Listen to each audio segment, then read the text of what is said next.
It's the Jaden Show, and here's your host, Jaden Cornelious.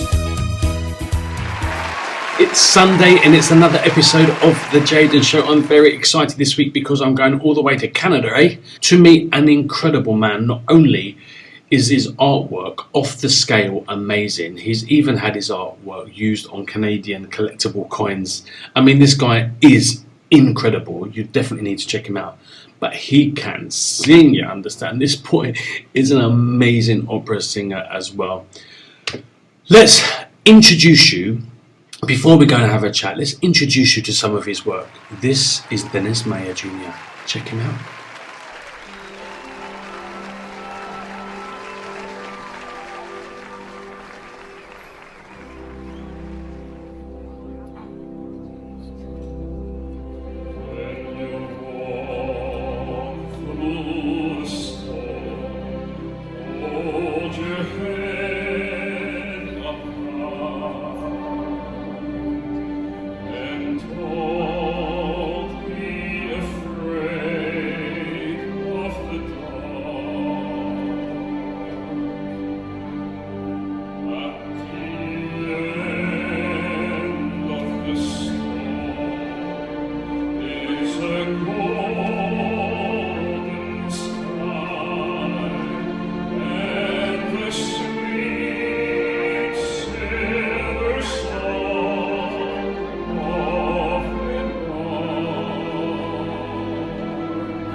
Well, you have heard the beautiful dulcet tone, which is Denis Mayer Jr. Now, let's go and meet the man in person and have a good old chinwag with him, shall we?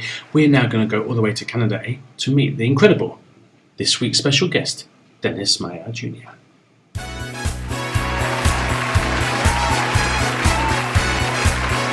Denis Mayer Jr., all the way from Quebec in Canada. Welcome to the Jaden Show. How are you? Good. Actually, I'm living in British Columbia. Oh, I'm originally from Quebec. Oh, but you're not living there. You've defected. Yeah, I've been living in British Columbia since 1992. Oh, quite a while then. Yeah, I was living with my parents at the time, and they decided to move over here, and that's how I ended up here. Wow. Do you, I mean, this is kind of controversial, but do you have a preference, like British Columbia or Quebec? Oh my goodness, I prefer Quebec Really? way more. The the tradition, the culture is so much more like European. Okay. Is way different. I'm still not quite used to the tradition here versus where I'm from. Well, and Uh, you've been there for quite a few years now. yeah, it's totally different. Like in Quebec, I mean, you just get to talk to someone like within 10 minutes, you know their whole life, so to speak. Here, it takes years before you break through someone for some reason. In general, is not the Wow. same. Is not the same. It's just a cultural. Well, I guess obviously I'm from London, but I've been living in Mexico for 6 years, and even though I've been away from London, that I don't necessarily feel it's my home anymore. I'm still the culture and the whole process of Mexico is so alien to me because it's so opposite to London that I don't feel as if I'm particularly at home here either. It's a really bizarre It's hard to limbo. know.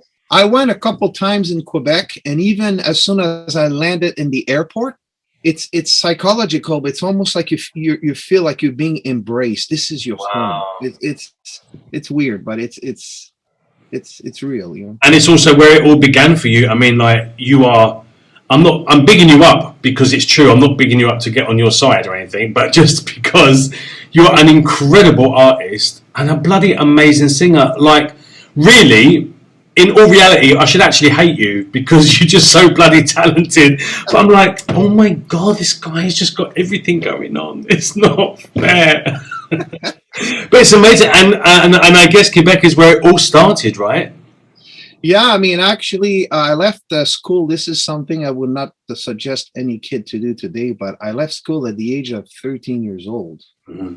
And it's very common among artists that school and art doesn't make a good match, I'm And with you. Yeah. we're on the other side of the brain. But anyway, so back then, which is not allowed today, I was given a special permission by the school board saying that I could leave school and start to work with my dad, which at the time my dad was a sign painter by trade. So I went and helped him out for about a year and a half or something. My dad had a big sign shop in the South Shore of Montreal. And about a year and a half, he opened his business. It was like a family business. And I really didn't like it. My dad was very tired and for all kinds of reasons. So he closed the sign shops. And then we went into architectural renderings, which I haven't sent you, but I have a whole different background in commercial art, architectural Wow. renderings. I've done that for 12 years, serving home planners, architects. It's basically they would give me the set of blueprint, and the Hmm. house is not built yet. Yeah. So they would give me the set of blueprint, and technically it's called in perspective. So we take the all the elevations of the houses and we Yeah. put it in 3D, but it's all by hand. It's not AutoCAD or computer. So it's like you put the floor plan at the top, and there's a technique to do it. And then in a way, so I would actually render it in its best day, and then they would put that in magazine for people who wants to buy the plan of that house that hasn't been built yet. Wow, man. So I've done it like for many years. I had a 6 years contract with a company in the Missouri, St. Louis back then. And in addition to architectural renderings, I was also doing commercial art. It was all done by hand. I have no formation on computer. It was all done with airbrush. I did tons of. I have a whole website. I will send it to you, by the way. But I have a whole website showcasing the airbrush illustrations. I did tons of food packaging. I did work for Hershey's Chocolate, Air Canada, Wow. Ford. I mean, all kinds of stuff like that. But the thing is that as soon as I arrived, so to speak, as a commercial illustrator, it started to be more and more digitally done. Okay. So I basically arrived almost at the last minute, so to speak, and I've managed to somehow still enjoy it, doing it for a few years. But one day I had a company call me and say, Dennis, I really thank you for your service. You've been great, blah, blah. But he said, we can't do the same kind of amount of work but half price and less than half amount of time in Mexico or in India, Wow. digitally done. So I said, okay, well, sorry, I can't do it. So in 2008, I happened to be in the perfect timing that I met a guy who really believed in my art, and he helped me making a transition from commercial art to wildlife. Okay. And he started to buy me a bunch of originals, and he promoted me, and he got me into galleries in Alberta, different places. So I mean, talk about perfect timing. Well, yeah. Well, or So destiny, right? yeah, so and then obviously now I'm on my own. I have no publisher or agent or whatever you call it, but still, you know. And then since 2008, right at the when the I will call that not the recession, but when the economy started to hit, Mhm. uh, it was a bit tough. But that's when I started to do wildlife full time. And then I've been doing that since 2008. And since about 3 years ago, I've been combining wildlife art with Western art, which is basically drawings of the old chiefs and also oil paintings, depicting the culture of the native people and their historical environment. And there, I mean, I think let's just quickly stop for 2 seconds now, and let's just go and see some of Denis's work because it's amazing.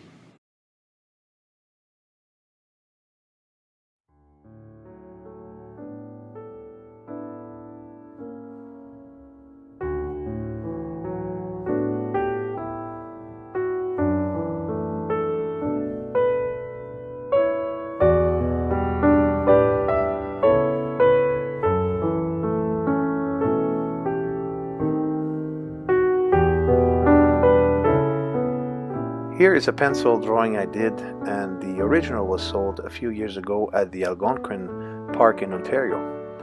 I really enjoy doing that piece, and that led me to create a new oil painting of the blue heron. As you see, I love using warm colors in my paintings. The great blue heron is the largest and most widespread heron in North America. It is a large bird with a slate gray body, chestnut and black accents, and very long legs and an S-shaped neck. Great blue herons are very tall and stand 38 to 54 inches.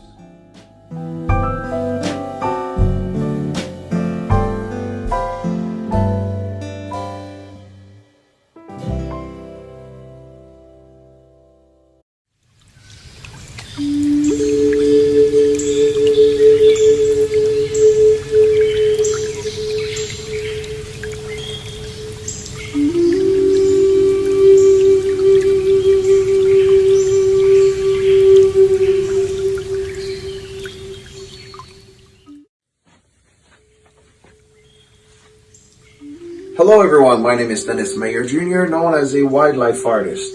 But some of you may have recently discovered that I'm also very passionate about the native culture. So as an artist, for me to express my passion for the native culture is by creating beautiful drawings or paintings describing their lifestyle or simply describing their beautiful facial expression as this one here. Now here, we're looking at a drawing that is literally fresh from the easel. The name of that beautiful character is Chief Weaseltail. We don't have much history as far as who this character is, but I decided to choose this character because I was very attracted by the beautiful expression and all the beautiful details such as the bear claw around his neck and also the way that his hairdo is designed there is beautiful. I mean, sometimes I don't necessarily go for the famous ones, but if it happens to not be so famous, but you just speak to me, there's a strong facial expression, something strong about them, that's when I go and get to pick them and make beautiful drawing out of it. So that was taken from an old photographs. So sometimes we don't have, like I said, the opportunity to know a little bit more about them. But however, this is absolutely beautifully framed. We're talking about a solid wood frame made in Italy. which means quality. And then if we look at the glass, this is a non-glare and UV glass.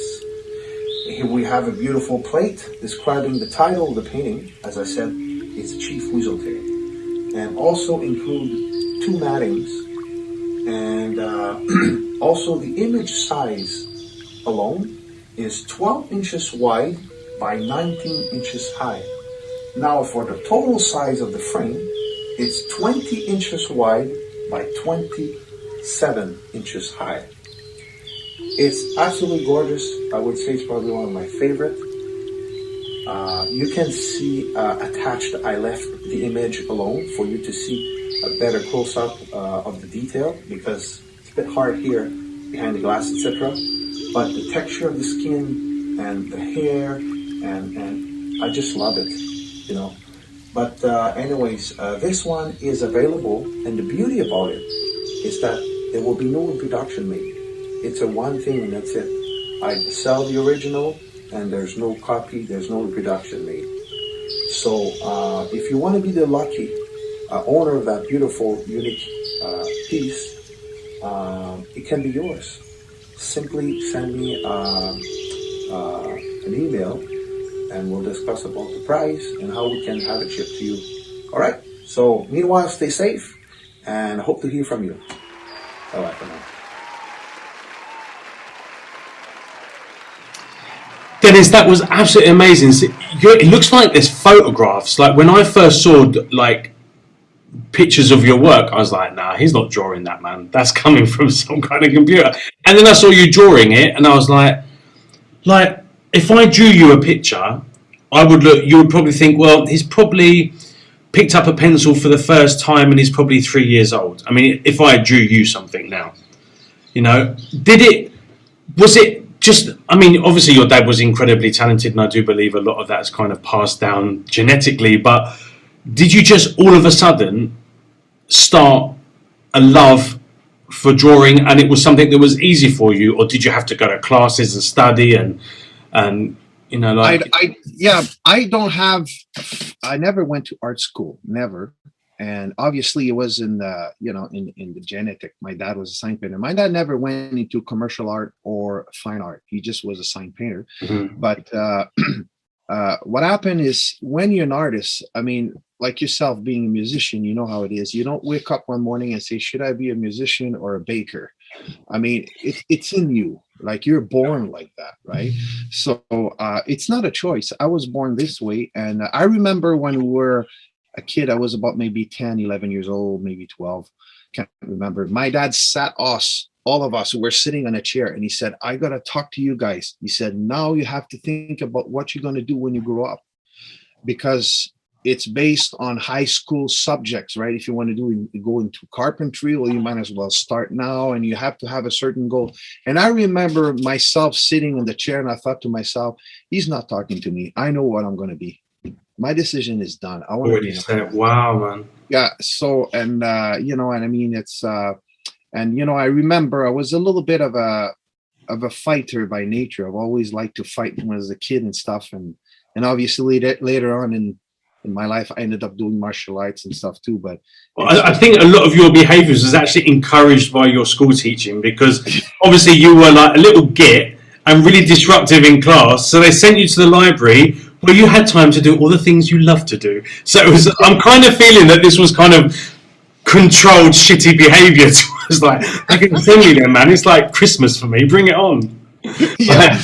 Yeah, and then obviously I remember when I was a bit stubborn, or I don't know if it's stubborn or it's just because it's my nature that couldn't keep up and match with the system of the school. But anyway, the teacher said, you know, when we had the teacher was sick or whatever, had to go, and then there was another teacher replacing our teacher, and he say, this kid, if he starts to get the black sheep of the class, give him a chalk, just let him draw, and he'll be quiet for the day. Wow. It was true. It was like medicine. Yeah. So it's funny. So anyway, so that's basically where it is. But I mean, I've tried different styles, like looser styles. I've tried a bit of different medium, but I keep coming back to the realism. It's a nature. I really appreciate looser style, and I'm not talking about the corny amateur, but very professionally done, but simply a different approach Mhm. and more painterly, but still just as photorealistic, but not so polished, so Right. finished. I really appreciate it, but just as a spectator. But for me to be doing it, I still want to do it, but I'm not sure if I'm going to achieve doing it the way I want to do it Right. because I'm so used to the realism, So Yeah. And so your work is off the. I mean, and it's been shown in galleries. You've even had Canadian collectible coins with your work on it. It's just like, wow, man. This yeah, and now I I know you're not formally trained. I'm really quite no, jealous. it's very common among artists. I mean, there's a lot of self-taught. I mean, I think the word self-taught is a bad word because I don't think it's really the truth. It has Because to come from somewhere, right? I mean, come on. I mean, I'm not self-made, right? So I mean, I had to. I look at books. I look at other artists. I studied, and something came from somewhere else. I mean, not just. But I mean, that's how we see it. But literally, I didn't take any course for it. And I Wow. mean, like it's basically a God-given talent. But I had to work on it. You have to. It's like we all have muscles, but if you don't go to the gym, I mean, you ain't gonna show up, right? So it's basically Absolutely. the same Absolutely. thing. Same thing. Absolutely. And I won't take that as a directed comment. You always look like Winnie the Pooh, Jaden, if you don't go to the gym. This is what I say to myself on every single day. Now, so pretty much before you even had hair on your body, you had a pencil in your hand. Well, So my dad would always say as a joke, he said, when you were born, he said, I saw a little piece of something coming out on the side of your ears. And he said, I wonder what it was. And it was a pencil popping out. So obviously, did the love of drawing come before the love of music, or did that kind of was Oh, that way better. because your family's a very musical, loving family anyway, or did it all kind of just roll in together and just kind of evolve? What happened? I was born an artist. Music came about at the age of 26, 27 Oh, years old. okay, so quite. I remember. Zero music oriented in my home. Wow. Zero. We didn't listen to music. Oh, really? No, not at all. I remember when I left home at the age of 26 years old, and I was sitting there with a friend of mine, and he invited me to his house there, and he started to browse the TV, and suddenly I said, "Hold on, who's this guy?" I mean, I've heard other style of music, but I said, "This guy, what is this?" And I'm seeing this tall guy in a white suit. It was Andrea Bocelli saying "Time to Say Goodbye" with Sarah Brightman. Wow. I had no clue about the guy, had no clue about opera. I didn't know. I didn't even know what it was. But the sound of the voice, I said, this is outside of what I normally. I said, what is this? I said, back up. And I got so hooked, I went to buy my first album of his, which is called Romanza. I plugged it in and I start to scream my lungs out. Wow, really? I never went 1 minute for vocal lessons, and I can't read one note.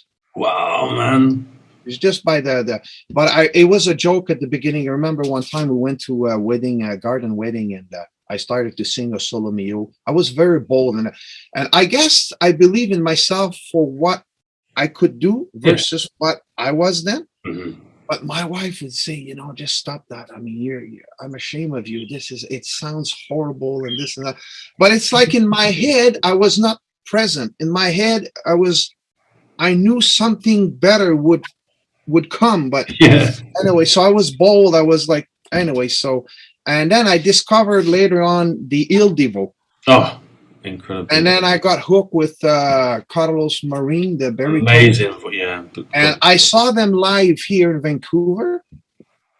And I made myself, my dad was a sign painter, so I asked him, I said, I want you to make me a banner, and it says, Carlos, you're the best. And I was waving all over in the stadium there. But as soon as I heard, anyway, for me, the Il Divo, Carlos was the guy who made for me as well, the smoothest, like. And as soon as he would sing, that was it. That was like, oh, that's, he brought a whole sense of depth to the whole thing.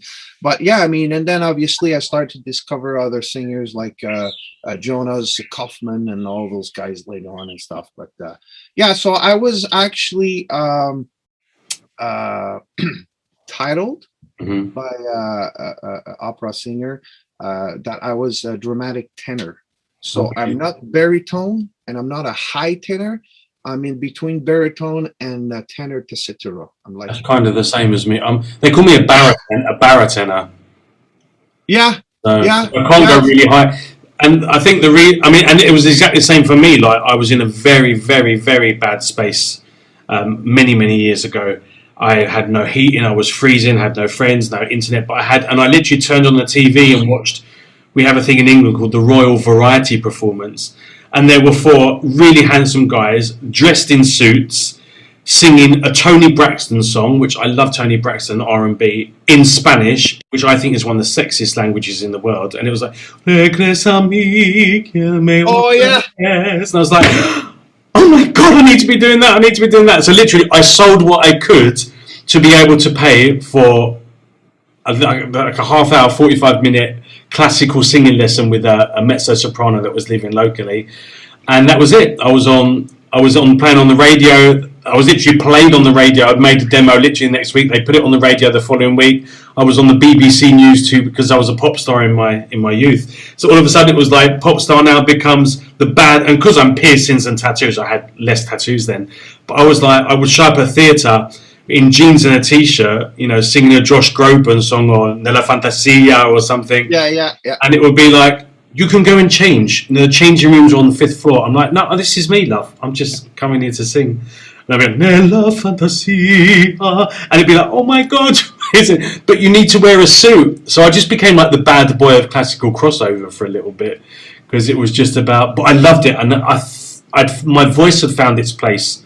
I could sing pop, but there was nothing interested me. I mean, I sing loads of music now, but I didn't find that passion. But when I started singing in Italian and Spanish and the classical crossover stuff, it like I'd come home. Like it might not have been amazing, but I felt like it was just what I was meant to be doing. And I mean, can you imagine when you have like, if I'm not sure if that's your case, but let's say you have someone who compose your own music. Oh yeah, no, I had cool. Fit for, like David Foster, who composed it fit for your tone of voice. You have zero what you call that uncertain area in the song. Everything is in your comfort zone from A to Z.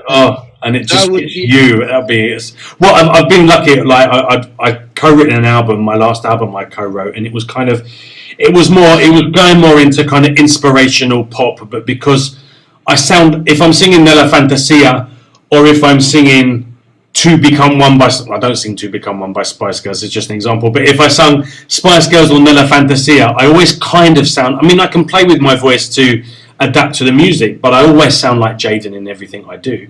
So I was lucky enough to be able to do my last album, and I co-wrote like about half of the album. But yeah, and I think it was a friend of one of the guys from Il Divo, I think it was Stefan, I think.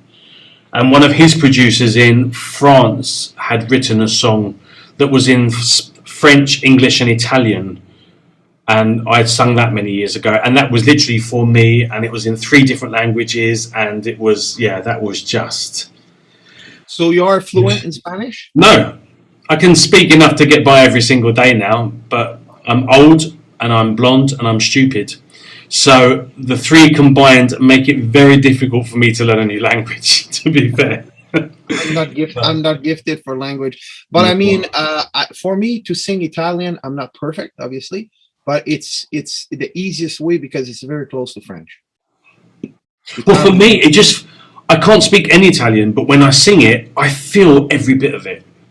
For me, I get what you're saying because it's the same thing, especially when it comes to sing classical or opera or any kind of when I sing Italian, if example, there's a song, it's called "When You Tell Me That You Love Me" by Diana Ross or whatever. Oh yeah. I wanna call the stars. Yeah, that's right. So I sang it last Saturday at a wedding. I mean, at a banquet, birthday banquet. I didn't like it. It was in English.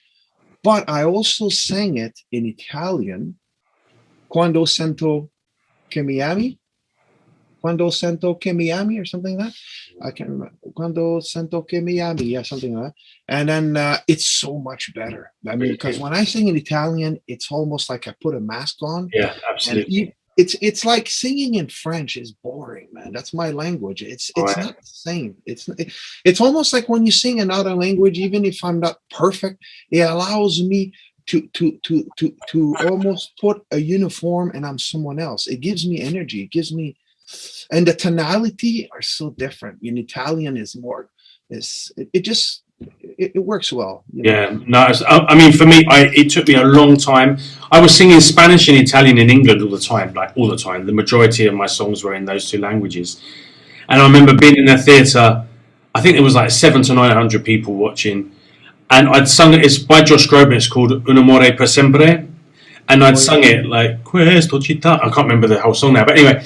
And I was halfway through it and I just blanked. Completely blanked. I could not remember one word in Italian for the whole of the second verse. So my heart is going like this, and I'm making up Floresino Orgelli Pizzeria, and I'm just making up a whole fucking verse of Italian sounding. And afterwards, people went, "That Italian number, that it got me. That was beautiful." And I'm thinking, you have no idea. So when I came here and I was like, right, I want to start singing, I'm like, but I'm not singing in Spanish. Because if I miss one se, de, el, si, like if I miss one word, I don't know if I'm changing the whole concept of the song. Do you know what I mean? Like it could be. So it took me probably, I've been here 6 years. And now I actually sing a lot in Spanish because obviously I'm not Mexican. So when I sing some of the old Mexican greats, like some of the artists from back in the day, the fact that there's this tattooed white boy singing Jose, Jose, or Vicente Fernandez or something, it's like, oh my God, look, that weirdo, that gringo singing our music. It's okay because obviously I'm not Mexican, but it's taken me probably 5 years to get the confidence even to attempt to sing in Spanish here now. Well, I hear you because I mean, like, can you imagine? I sing a few years in a row every summer for it's called Italian Drive. I've seen it on your YouTube, yeah. They're all Italian, looking at you and just. Oh my God! I'm not sure if they're in love with me or they're judging you, or they're judging me. You know, but it's like obviously, I mean, I'm not perfect, but I mean, it's yeah. It's like you said, that it happened to me one time, I just got in a blank and I'm starting to think about all the Italian pasta. I'll just put it all in there. It's that's just, amazing. You don't know what to say after a while, it's just like, but that's why, I always go with, what you call that? My notes, my music, my lyrics. Oh yeah, your lyrics, of course, yeah. No, me all too. The time. Me too. You never know when it can hit you in a second, I've been singing songs 30 years and will think, oh my God, I can't remember the next word. Yeah. And I think the more you learn, the more words are floating in your head, the easier it is to pick the wrong one, right? Well, for me, it seems to be. Yeah. Let's just talk about, and I know it's not a situation that's ever going to happen, but if you had to choose between your artwork or your music, could you do that? Does one of them bring you more joy than the other? Or could you not see yourself living without either of them? I would take art over music anytime. Wow, really? I'll tell you why. Music, I'm a little bit of I don't think I could do what you did. I don't think I have that in me. But when comes celebrity stuff, I'm running away from it. So even example, when I go and sing in theaters here locally and stuff, and sometimes there's like thousands of people. Like I sang example, the national anthem for BC Lions, it's like 50,000 people. As soon as I'm done, I go home. Oh, that's me as well, actually. I'm not dragging. I'm not like I was even invited to sing for the Canada's Got Talent years ago. And one of my friends said, "Hey, Denis, I'll put you in." I said, "Oh, whatever. I don't believe it's going to work." He did. He put my information, everything. They listened to some of my recordings or whatnot. and they were interested to have me to go and have an audition for them, and I refused because at the time the kids were much smaller, and I said, let's say it's not like you have to pretend that if you're on board and they accept you, you have to go all the way. Yeah, of course. You can't just say, "Oh, can you give me another couple of years to get sorted?" Yeah. No. So you have to go as if you're on, and you can't just go back and just say, "I'll change my mind. I want to forget about it." So It's now or never. well, that's it. Yeah, that's it. So the kids were much smaller, and I thought, I can't leave home, or I can't afford to, whatever. They needed me. My wife was working outside and all that stuff. So anything that has to do with, I would love to have the biggest deal in music, but I don't want to be in line and have people in line to ask me autograph. I don't want to be idolized. I'm out of this stuff. I like to sing, and the bigger the crowd, the better, because for my style, I tend to want it to give more. Otherwise, I'm like a bull in a china shop, for the lack of a better word. But that's all. I just want to sing, and then that's it. But as far as, hey, I have to be this and that, and I'll tell you why I think like that. Maybe it's because I have a plan A, which is my art. Now, if you take the art out of my, and you have work, nothing else, then like, okay, I have to make this work. No, absolutely. I would go that way. So what do you see as your future for your? I mean, your artwork. You can't do nothing else. You're amazing. Like you're top of your league. So obviously you're just going to continue to enjoy that. But where do you see your music going? Where do you see? Where are you going to be taking your music in the future? Honestly, the music, I kind of let it go the way it goes. I don't want to necessarily, I say I don't want. I'm not really looking for outside. Just before the COVID, I was supposed to go and sing in China, in Hong Kong, to sing the Red River Valley, Red River Valley, but in Mandarin. So I was just in the middle of learning that. But having said that, I'm not really looking for anything outside. I just want to sing locally. It's a passion I have, and I just let it come the way it comes. Like right now, I'm booked up. I got four performances ahead of me this summer in theaters locally. It's simple. I go there, I accomplish my passion, and people like it, and I'm invited to other events. I go home, do my art. That's it. So. However, if there's a big show or someone invite me for something special, bigger than I've ever done, I'm open, Yeah. But to say I'm gonna jump on it and make it a lifestyle, I'm not gonna go to get that. No, just as it stays. I'm looking for one shot deals. You know what I'm saying? Yeah, that's amazing. Well, people at home, you've been watching this amazing man. We're obviously going to be showing some more of his music before the end of today's show. And you've seen down here all the links where you can find him. So please show some love. Please share. Please follow. Please definitely share. And did I mention share and subscribe to everything that this guy is doing, because he's an incredible talent. Mate, thank you so much for being on my show. I think at some point we probably need to do a collaboration.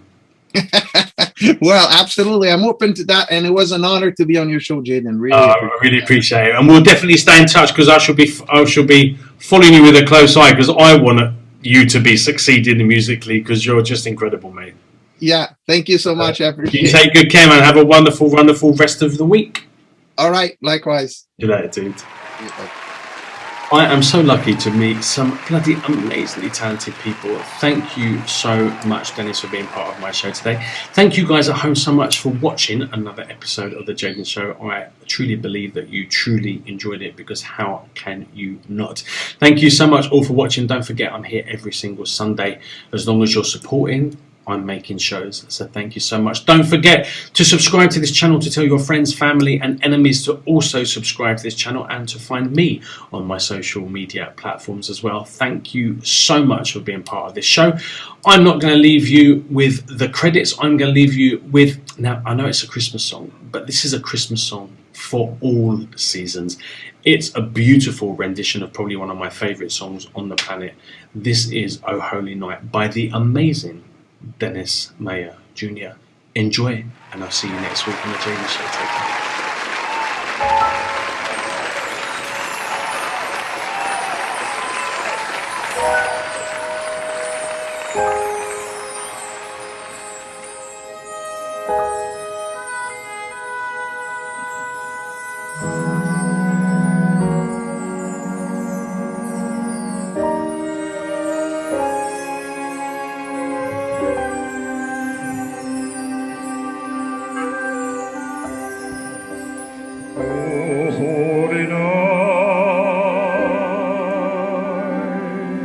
The stars are brightly shining.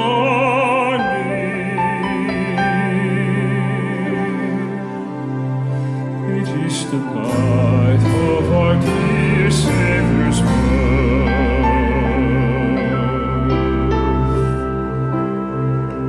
Long lay the world in sin and error upon